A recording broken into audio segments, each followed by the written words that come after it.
안녕하십니까? 행복한 안식일입니다. 주님의 성전에 오신 여러분을 진심으로 환영합니다. 다 같이 529장 찬미를 같이 부르시겠습니다. 찬미를 부르신 후에 신대현 집사님께서 기도해 주시겠습니다.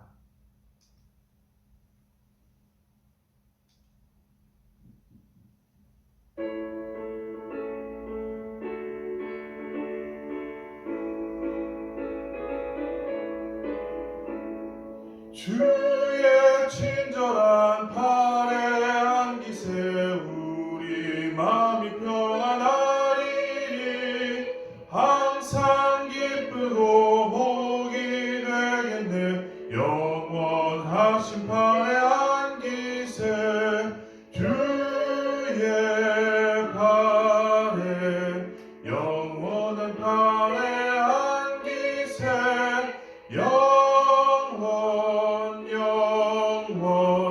영원하신 팔에 안기세.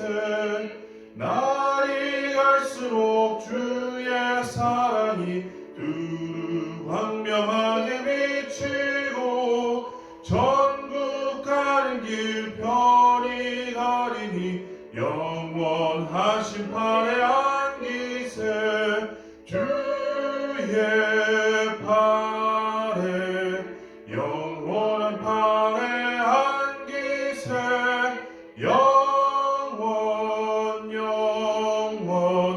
영원하신 팔에 안기세.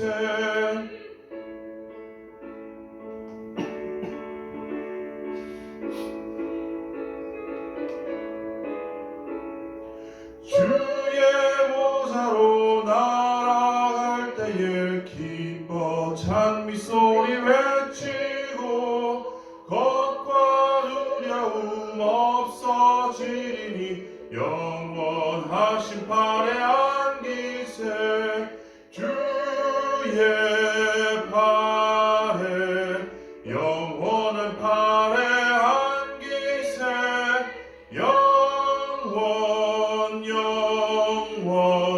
영원하신 팔에 안기세.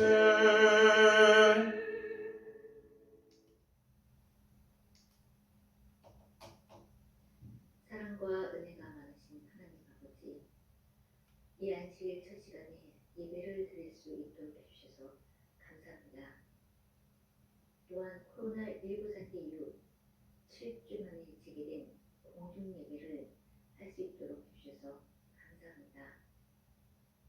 또한 온라인으로 진행된 다섯 손가락 기도 모임, 소그룹 모임, 방송 예배를 통해서 말씀과 기도에 소홀히하지 않고 서로 연결되어 서로를 격려하고 돌보도록 해주셔서 감사합니다. 아멘.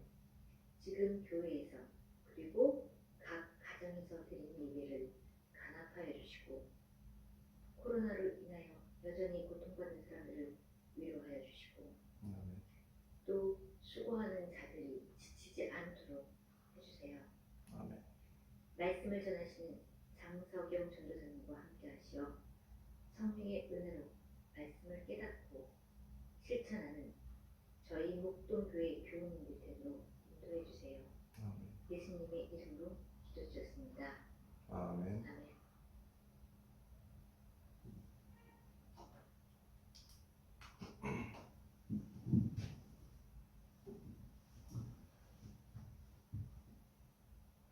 목동 하늘가족 여러분, 한 주 동안 보호해 주시는 하나님과 동행하시는 삶 살고 계십니까?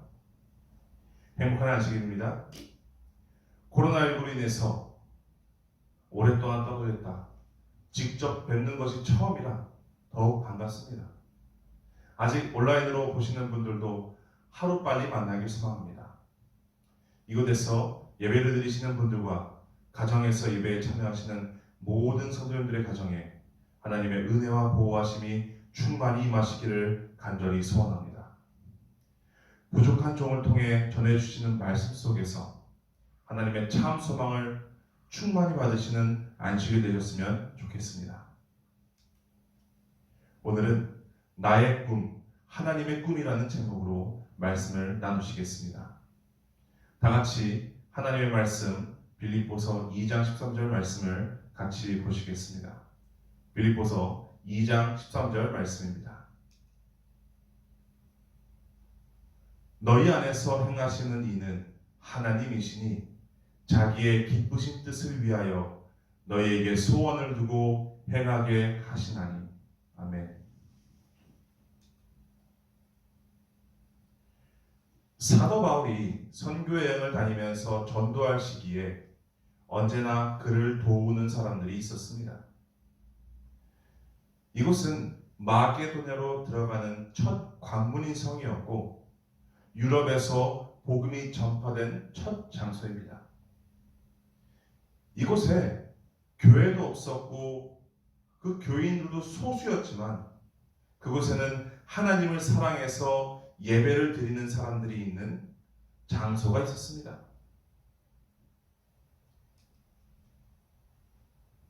이곳은 빌립보라는 지역입니다. 사도 바울은 빌립보의 교인들을 사랑했기 때문에 영적인 권면이 담긴 편지를 통해서 도움에 대한 감사의 글로 이 편지를 작성했습니다. 성경에서는 이렇게 얘기합니다. 하나님께서는 나의 마음에 소원을 두고 행하게 하신다. 개인에게 있어서 가지게 되는 소원이라는 것은 하나님께서 우리에게 주신 선물이라는 것입니다. 이 표현에 대해서 쉬운 성경은 이렇게 기록하고 있습니다. 하나님께서는 여러분 안에서 하나님이 기뻐하시는 일을 할 수 있도록 돕고 계십니다. 또한 그 일을 할 수 있는 힘과 능력을 여러분에게 공급해 주시는 분은 하나님이십니다. 라고 말하는 것입니다. 이렇게 읽으면 이 빌립보서 2장 13절 본문을 좀 더 쉽게 읽을 수 있습니다. 하나님의 뜻에 맞는 일을 할 수 있는 능력도 하나님께서 주시는 것이고 그 일을 하고자 하는 마음도 하나님께서 허락하신다는 것입니다. 이 교회의 모습을 보면 도덕적으로 부패하거나 교리적인 오류가 있는 교회가 아닙니다. 오히려 그 모습을 보면 사도들을 변함없이 사랑하고 고난당하는 이 사도를 돕는 교회가 바로 이 빌립보 교회입니다.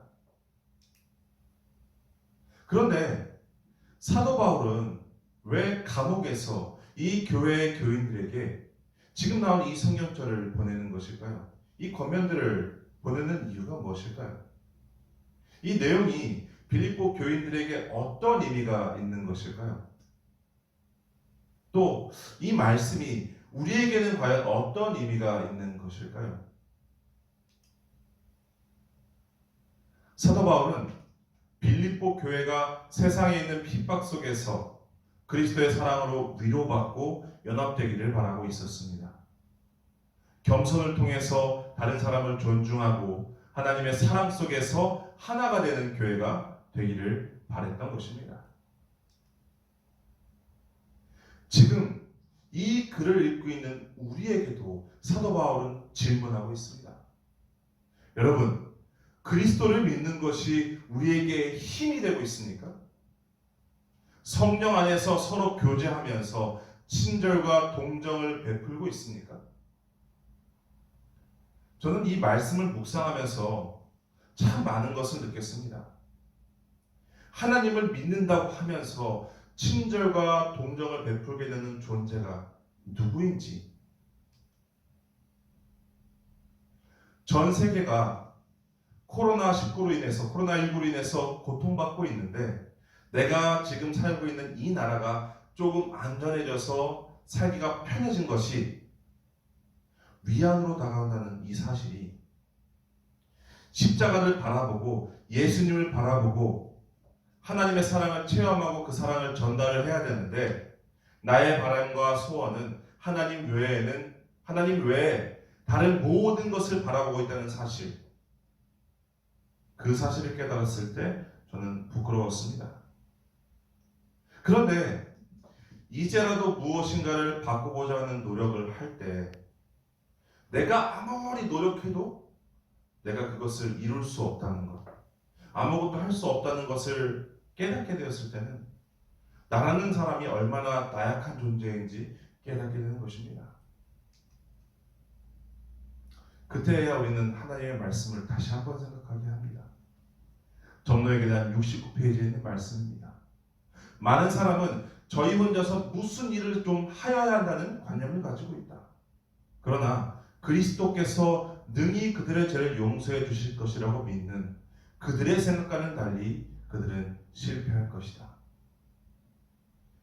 그들이 능히 하나님께서 맡기신 일을 할 수 있다는 생각, 그리고 스스로 의롭게 살고자 아무리 노력해봐도 성경은 이 사람들은 실패할 것이라고 말하는 것입니다.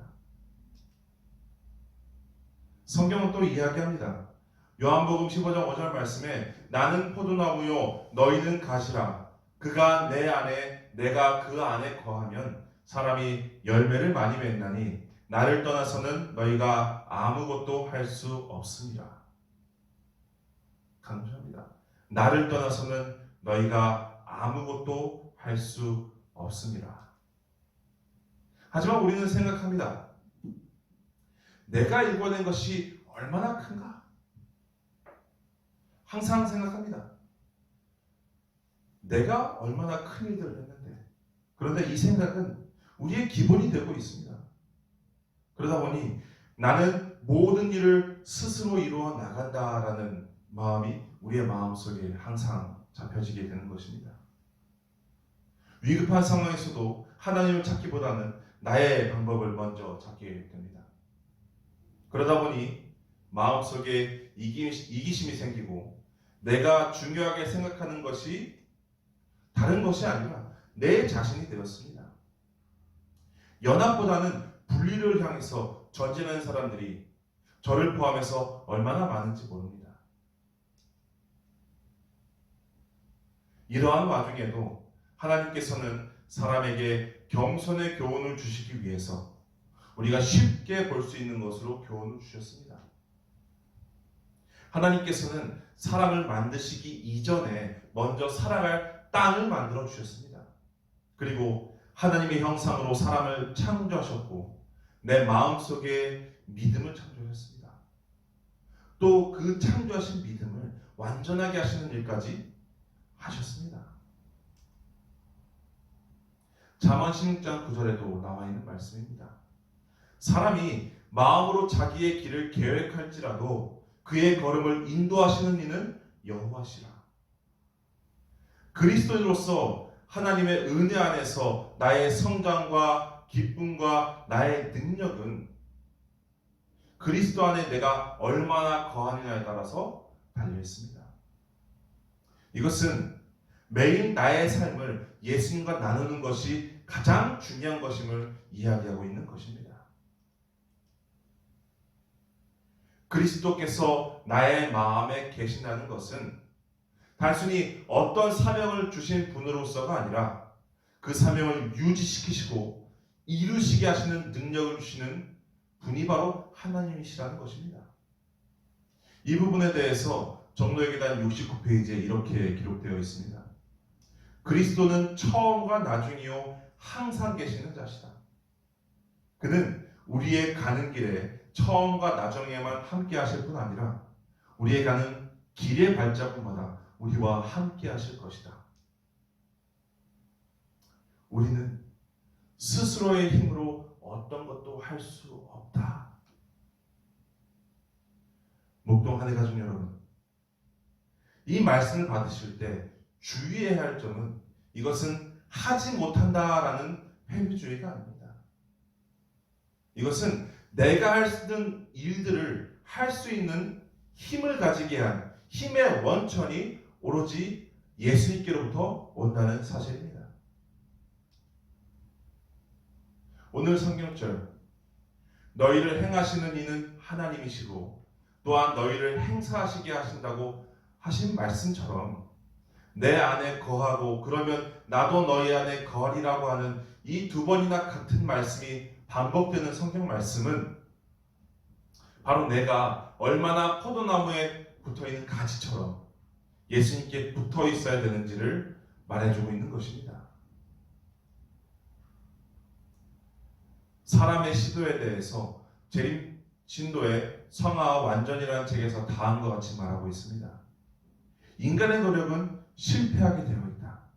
사람들은 성공하지 못한다면 영적으로 좌절하게 될 것이다. 그러나 성공한다면 이번에는 영적으로 교만을 갖게 될 것이다. 참으로 아이러니하지 않습니까? 과연 이 책이 말하고자 하는 바가 무엇일까요? 인간은 죄된 마음이 있기 때문에 실패해도 문제고 성공해도 문제라는 것입니다. 결국 그가 선택할 수 있는 유일한 길은 무엇일까요? 그것은 그리스도 안에 거하는 것이고 그의 안에 거할 때 자신의 거룩함을 이루어내시는 분이 그리스도에게 온전히 매달려 있어야 된다고 이 책은 말하고 있는 것입니다. 오늘 본문으로 돌아가면 하나님께서 소원을 우리의 마음속에 두고 계신다고 말씀하고 계십니다. 이 뜻은 무엇일까요? 하나님은 언제나 같은 소망을 두고 계신다는 것입니다. 선지자 이사야는 기다리시는 하나님의 목소리를 들은 사람입니다. 하나님의 소원은 무엇인가요? 이사야서 6장 8절의 말씀입니다. 내가 또 주의 목소리를 들으니 주께서 이르시되 내가 누구를 보내며 누가 우리를 위하여 갈고 하시니. 예수 그리스도의 십자가를 통해서 하나님의 사랑을 보고 그 사랑을 체험하는 것, 그리고 그 사랑 속에서 성장하여서 성령의 능력을 통해서 이 사랑을 다른 사람들에게 전하는 것, 이러한 하나님의 말씀에 이사야는 이렇게 응답을 할 것입니다. 그때 내가 이르니 내가 여기 있나이다 나를 보내소서. 이것이 바로 하나님의 소원이 내 마음속에 들어온 결과입니다. 하나님은 나를 부르고 계십니다. 누가 나를 위하여 가겠느냐? 그때 내가 여기 있나이다 나를 보내소서. 하나님께서 부르실 때 이 대답이 먼저 나오는 저와 여러분 되시길 간절히 바랍니다. 우리가 하나님과 동행하기로 결심할 때 우리의 마음속엔 성령 하나님께서 활동하십니다. 자발적인 소원이 일어날 수 있도록, 그리고 하나님께서 우리에게 주신 것을 자유의지로 선택해서 하나님의 뜻을 이루어가도록 마음속에서 활동하시는 분이 바로 성령 하나님이십니다. 하나님께서 일하실 때 온전히 일하실 수 있도록 나의 마음을 하나님께로 집중시키시는 저와 여러분 되시기 바랍니다. 구원을 얻은 성도들은 이제 하나님의 소원, 복음을 전하기 위해 움직여야 할 때입니다. 물론 나의 모습을 보면 나는 약한 존재입니다. 이리 쓰러지고 저리 쓰러집니다.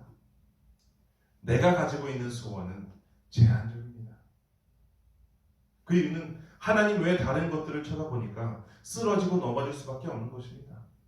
그때 성경은 예수님을 바라보라고 이야기하고 있습니다. 그리고 우리의 마음에 이 마음을 품으라고 이야기합니다. 빌립보서 2장 5절에서 8절 말씀입니다. 너희 안에 이 마음을 품으라. 그는 근본 하나님의 본체시나 하나님과 동등됨을 취할 것으로 여기지 아니하시고 오히려 자기를 비어 종의 형체를 가져 죽기까지 복종하셨으니 곧 십자가에 죽으십니다. 이 예수님의 마음을 품고 십자가를 바라보시기 바랍니다.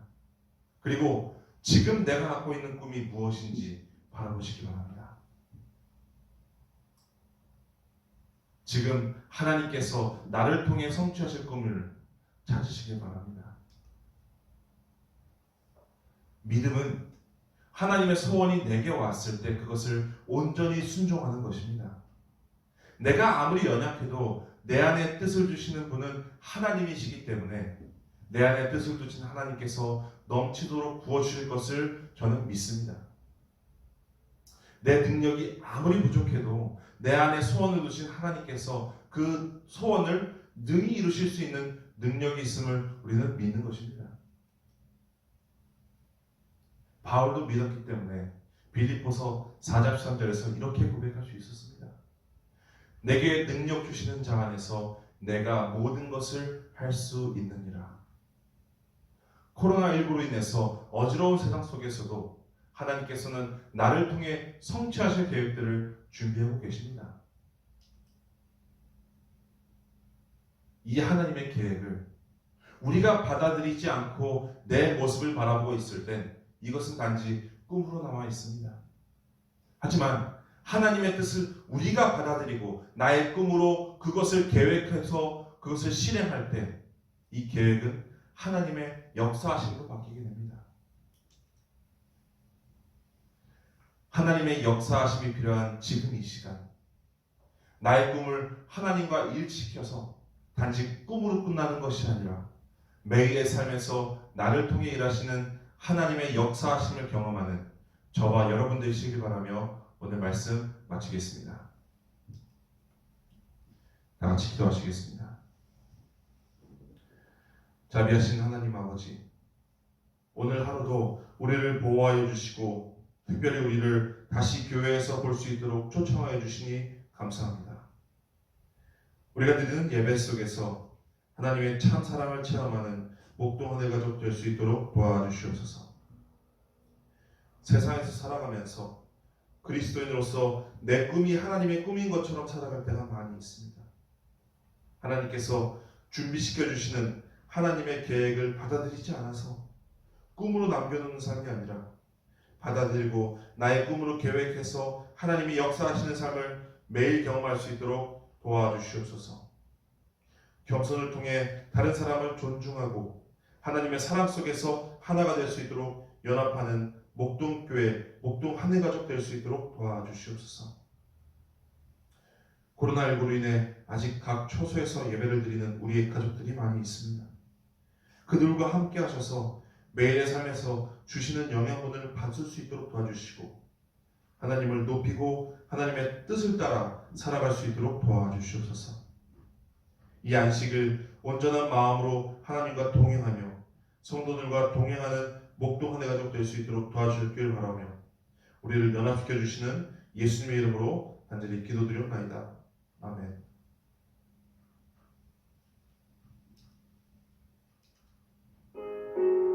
이제 저희가 다섯 손가락 기도 모임으로 함께 모이시겠습니다. 다섯 손가락 기도 모임의 다음의 기도 제목을 가지고 기도해 주시기 바랍니다. 첫째로 코로나19로 어려움 중에 있는 세계의 여러 나라들을 위해서 기도해 주시기 바랍니다. 둘째로 온라인 가정 학습하는 초, 중, 고 대학생들을 위해서 기도해 주시기 바랍니다. 셋째로 모든 성도들이 교회에 모여서 한 마음으로 예배할 수 있도록 기도해 주시기 바랍니다. 넷째로 위기 중에도 우리의 사명이 무엇인지 깨닫고 수행할 수 있도록 기도해 주시기 바랍니다. 마지막으로 기도 모임 팀원들 각자의 기도 제목을 가지고 함께 기도해 주시기 바랍니다. 이제 다섯 손가락 기도 모임으로 모여서 기도해 주시겠습니다. 감사합니다.